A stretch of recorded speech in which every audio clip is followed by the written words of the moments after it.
And I am a 21st century feminist.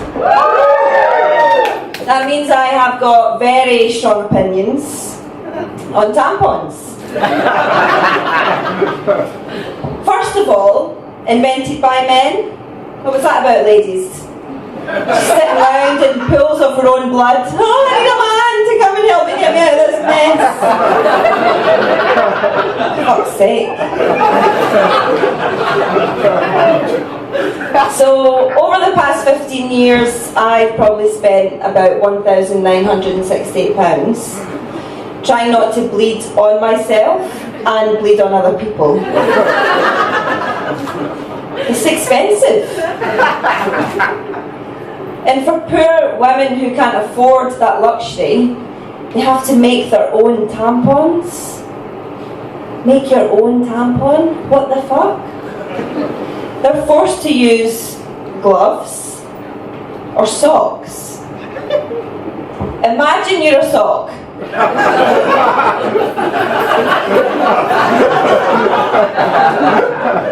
First of all, you're being stuffed into bras beside tiny developing nipples. Now you're being used in between the sheets of some sweaty teenage boy's bedroom. And now you're being used to mop up menstrual blood. If I was a sock, I'd be raging.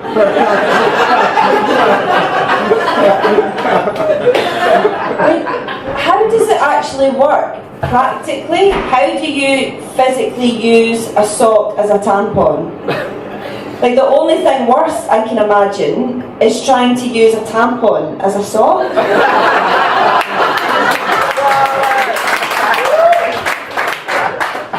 Luckily, the good news is there are amazing charities out there who are working really hard to solve this problem.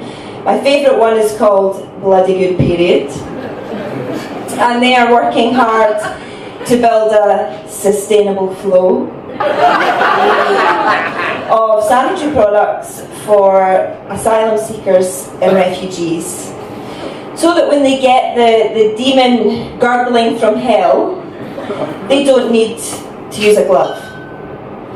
So I carried my donations around with me all afternoon. All my tampons and my flowery panty liners, which, by the way, fell through the lining of my winter jacket and rattled around me all afternoon.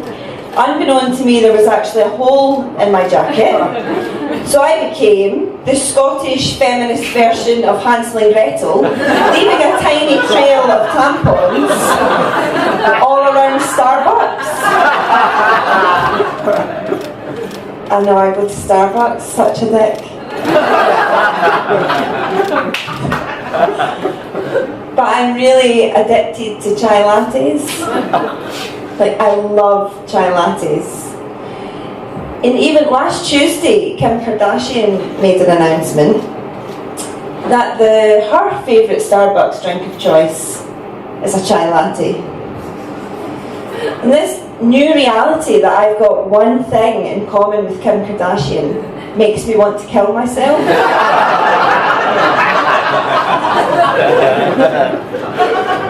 But I was really happy. I was seriously joyful that I was helping solve this problem.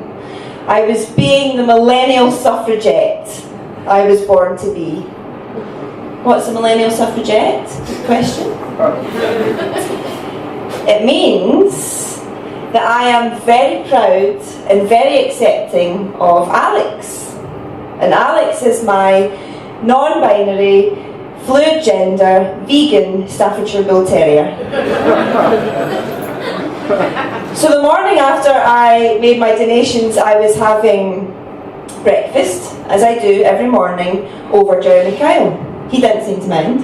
And I watched Jeremy Kyle for suffragette research, obviously. And I realised that my beautiful tartan unlined gloves were missing.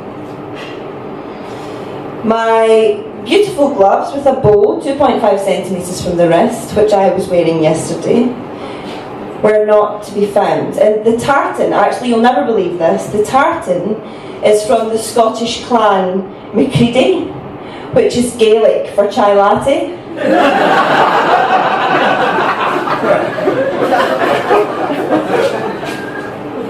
So my gloves are gone. So one of two things is happening.